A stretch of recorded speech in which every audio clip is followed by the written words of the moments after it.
Të dashur miq, zonja dhe zotëri, përshëndetje të gjithëve, uroj të jeni mirë. Do të flasim për Sali Berishën, protestën e popullit opozitar dhe rendin e ri botror, çfarë do të ndodh me shqiptarët dhe çfarë po kërkon Berisha dhe tre skenarët për Shqipërinë. Ajo që po ndodh në Shqipëri nuk është thjesht një çështje proteste, është diçka shumë më e madhe. A mundet më Amerika në këtë moment dhe Europa të imponojnë agjendat e tyre në Shqipëri? Përgjigjja e shkurtër dhe e thjeshtë është jo më si më parë. Kanë fuqi, mundet të ndikojnë, por jo më si më parë. Amerika sot zgjedh ku përfshihet, jo ku duhet. Kujdes. Amerika sot zgjedh ku është ajo e përfshirë dhe jo ku duhet të jetë. Europa është cop-cop, është e fragmentuar, është në përplasje të madhe, është në rivalitet fort, është në mosmarrveshje të mëdha. Dhe Shqipëria sot nuk është më prioritet strategjik i Europës. Europa nuk e sheh më Shqipërinë si pikë strategjike të saj. Çfarë do të thotë kjo? Kjo do të thotë që do të ketë më pak ndërhyrje të Europës direkt dhe më shumë tolerim të realiteteve lokale. Dhe do të ketë më pak vija të kuqe morale ndaj elitave të vjetra politike që drejtojnë shqiptarët. Askush sot në botë nuk ka më moral që të imponojë vija të kuqe. A do të thotë kjo që Shqipëria është tërësisht e lirë nga ndikimi amerikan dhe europian? Jo. Do të thotë që Shqipëria është më e ekspozuar. Pse? Sepse në mungesë të një arbitri global, siç po shkon bota sot, dhe Rama dhe Berisha kuptojnë mirë këtë, në mungesë të një arbitri global rritet pesha e lojës së brendshme. Konfliktet zgjidhen më pak nga jashtë, balancat e forcës në brenda në Shqipëri apo në rajone, pra në lokale, balancat lokale të forcës bëhen ato që janë vendimtare. Nuk je i lirë tërësisht, por je përgjegjës për atë që ndodh në vendin tënd. Tjetër pyetje e rëndësishme që lind këtu. SPAK-u është institucion i investuar nga rendi i vjetër botror. A është SPAK-u institucion i vjetër për rendin e ri botror? Është pyetje e rëndësishme. Po SPAK-u është tashmë produkt i rendit të vjetër. Në teori, u ndërtua në një kohë kur perëndimi kishte autoritet moral. Dhe për këtë arsye, edhe shqiptarët ishin të vetëdijshëm që SPAK-u do të funksiononte me logjikën reformë e imponuar nga jashtë. Pra, kam gjik amerikan, kam gjik europian që do të detyroj gjyqtarët e SPAK-ut që të dënojnë të korruptuarit e Shqipërisë dhe të shqiptarëve. Ky është pozicioni i SPAK-ut në rendin e ri botror. A do të thotë kjo që SPAK-u ka mbaruar automatikisht? Jo, nuk do të thotë që SPAK-u ka përfunduar. Çfarë e rrezikon tashmë SPAK-u? Ju e keni parë që Edi Rama ka ngritur të gjithë silerusët kundër SPAK-ut. Çfarë po bën ai? Po bën testin që po ju tregoj dhe po ju shpjegoj. Ai po sheh si do të reagojnë krijuesit e SPAK-ut, sepse Rama ka të qartë që rendi i botror i vjetër ka rënë dhe do të lindi rendi i ri. Tashmë ai do të ngacmoj dhe do të tentoj të bombardoj një institucion të rendit vjetër botror për të parë si do të reagojë rendi i vjetër botror që e prodhoi SPAK-un në rast se ai ndikon fuqimisht apo tenton ta rrezojë SPAK-un. Sot vjen urgjentisht ministri nga Gjermania dhe Berlini zyrtar i thot Tiranës: ne nuk do të lejojmë që të goditet SPAK-u. Pra, ishte kërcënimi drejt për drejt për Ramën që mos guxo ta prekësh SPAK-un, edhe pse e kuptojmë që je duke bërë eksperiment, sepse Rama dhe Berisha e din që edhe ata vetë, edhe SPAK-u janë produkte të rendit botror i cili tashmë ka kaluar. Do të lindë një rend i ri botror. Çfarë rrezikon SPAK-un sot? SPAK-un nuk e rrezikon protesta e Berishës, as sulmet e Ramës. Rreziku i vërtet dhe real i SPAK-ut është humbja e mbështetjes së qartë ndërkombëtare dhe kalimi i SPAK-ut nga prioritet i ndërkombëtarëve në një dosje dytësore pa rëndësi strategjike për ta. Do të vim në një moment ku perceptimi i ndërkombëtarëve do të transformohet dhe ata mundet të vijë një moment në të cilin të shikojnë se kostoja e destabilizimit të Shqipërisë është më e madhe se kostoja e korrupsionit. Ndaj Rama dhe Berisha po testojnë këtë, a mundet Spaku të mbjetoj në rendin e ri botror? Po mundet të mbjetoj vetëm nëse kthehet nga instrument i jashtëm në instrument me legjitimitet dhe me gravitet të brendshëm në Shqipëri. Nëse ngelemi pa arbitër ndërkombëtar dhe bota mbetet pa arbitër ndërkombëtar, atëherë Spaku do duhet marrë gravitet dhe legjitimitet të brendshëm. Nëse nuk e fiton dot atë, sepse ne jemi popull në shumicën e vet hajdut, të korruptuar, të ndyr, pisanjos, mashtrues, gënjeshtar, të ndyr, ignorant, tradhtar, siç e bëjnë zhurmën ata që janë shumica, atëherë kombi vdes, sepse ata mbeten në duart e krimbave të vjetër, dhe krimbat e ri bëjnë aleancë me krimbat e vjetër dhe masa e mirë vdes shkrihet, tretet. Rendi i vjetër miq ka rënë tashmë, por s'ka lindë ende i riu. Dhe në këtë vakum, elitat e vjetra do të vazhdojnë luftën e tyre. Institucionet e vjetra humbasin garanci dhe popujt çfarë bëjnë? Ose organizohen, ose zhduken. Spaku nuk po rrezikohet se po bie rendi i vjetër botror. Spaku sot rrezikohet sepse rendi i ri botror që po vjen ende nuk i ka përcaktuar cilat janë vlerat e tij. Askush nuk e di sot se cili është rendi i ri botror dhe cili është kodi i vlerave të rendit të ri botror. Cilët janë tashmë 3 skenarët për Shqipërinë dhe për shqiptarët. Të merremi me skenarin e parë që është edhe skenari i butë. Shqiptarët shkojnë në stabilitet të rrem, që do të thotë protesta dhe mbajtje e karikuar e popullit derisa ta shtym krizën për një stabilitet të rrem, dhe ky është më i preferuar nga elitat intelektuale. Rama largohet pa tronditje të mëdha dhe pa zhurmë të madhe, Berisha konsumohet politikisht dhe nuk kthehet dot realisht në skenën politike. Spaku vazhdon, por fillon nis e zbehet me goditje selektive pa e tronditur sistemin nga themelët. Dhe perëndimi hyn në fazën e tolerimit të gjithçkaje për hir të stabilitetit. Çfarë loje luhet? Shqipëria mbahet në fazën dhe në gjendjen mos na prishni punë. As reformë thellë, as kaos, as mish, as peshk. Tërhiqje mos e kput.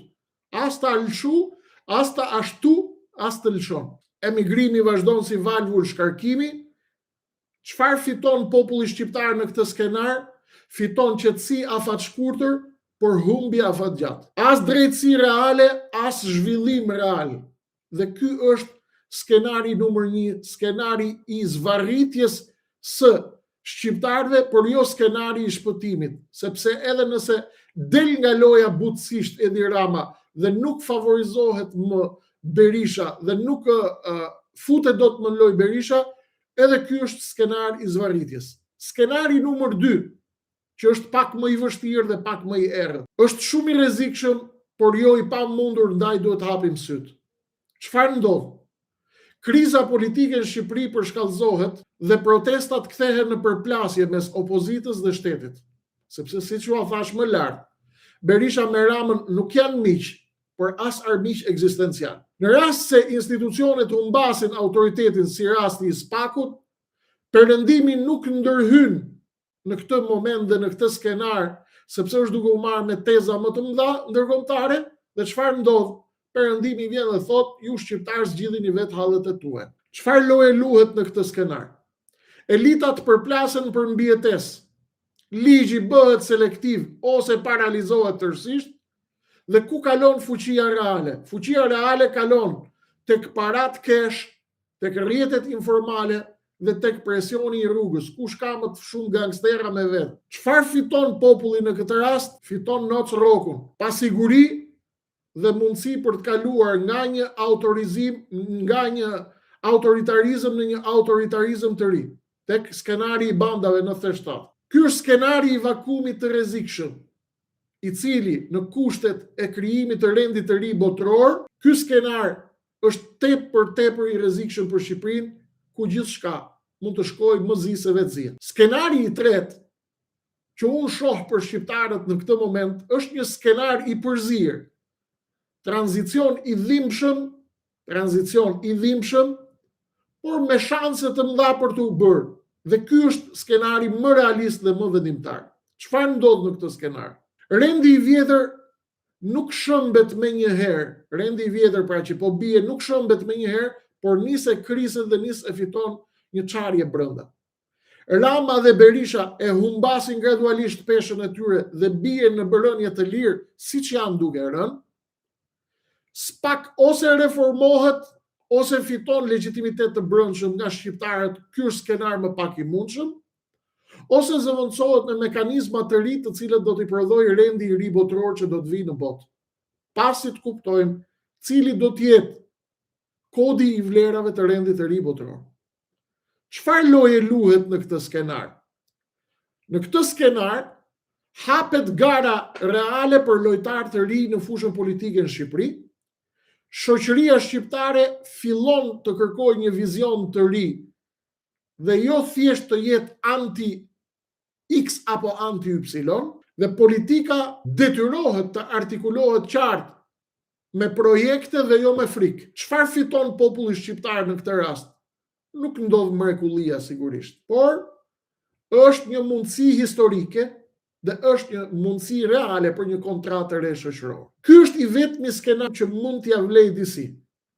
Por ky skenar nuk realizohet nëse nuk ka presion qytetar dhe nëse nuk ka mendje të ftohta që ta realizojnë atë. Pyetja kyçe që duhet të ngrejmë në këtë moment është: a do ta kalojë Shqipëria tranzicionin duke u zvarrit, duke u përplas, duke hëngër kokat e njëri tjetrit, apo duke u riformatuar tërësisht? Rreziku më i madh sot për Shqipërinë nuk është ndryshimi, kujdes, dëgjoj se është shumë precize, por është mbijetesa e rendit të vjetër bashkë me lojtarët e tij të vjetër në një botë të re e cila tashmë ka ndryshuar, që nuk ka më vlerat dhe kodin e botës së vjetër.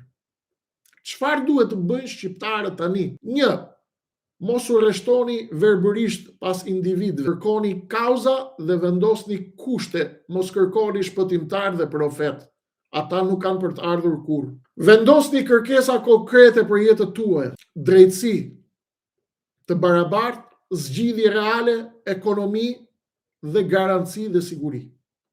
Organizim qytetar i qëndrueshëm dhe jo shpërthime emocionale që shuhen brenda ditës ose shuhen me batuta në Facebook. Mos konsumoni propagandë, mos vini pre propagandës. Kërkoni fakte, prova dhe përgjegjësi nga secili. Presion pa dhunë. Çfarë të bëjnë shqiptarët kur i thërret Berisha në protest? Shpytje e madhe. Na shpjegove gjithë këtë. Na thërret Berisha. Berishën se dum. Ti kryeshnik njerëzit nuk i thërret dot. Po i thërrite nuk vin. Duan shumë lek me thërrit. Oligarkët e kanë kap.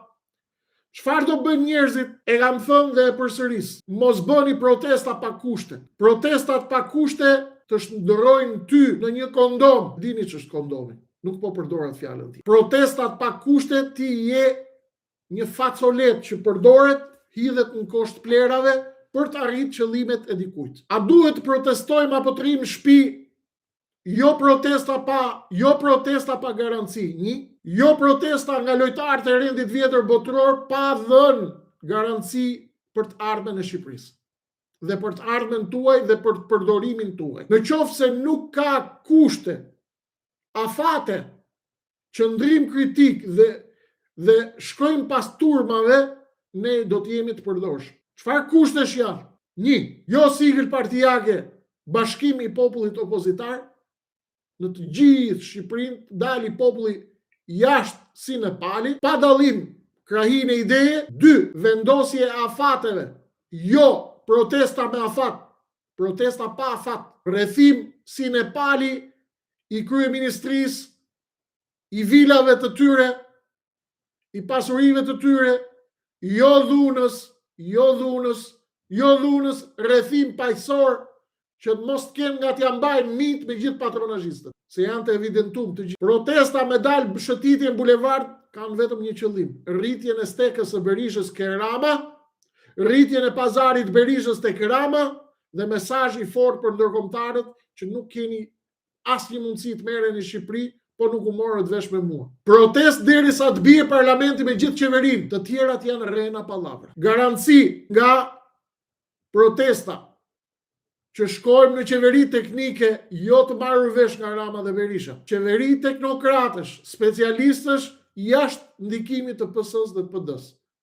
Sepse PS dhe PD kanë 34 vjet që merren vesh vetëm kundër shqiptarëve. Kod i ri zgjedhor ndryshime kushtetues, hapja e listës së zgjedhës, kod zgjedhor minimalisht si i Kosovës, ku çdo njeri ta votojë çdo njeri në çdo milimetër katror dhe centimetër katror të Republikës Shqipërisë. Ku votat jetë e barabartë edhe në Tiranë, edhe në Gjirokastër, edhe në Shkodër, edhe në Kukës, ku votat numërohet si në Kosovë dhe si në çdo shtet normal tjetër të botës, në orën 7 të mbrëmjes mbyllen kutitë e votimit dhe në orën 21, në orën 22 maksimumi del rezultati i zgjedhjeve.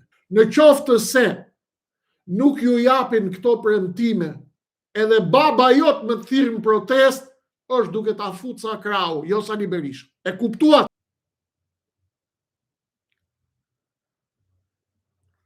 E kuptuat lojën?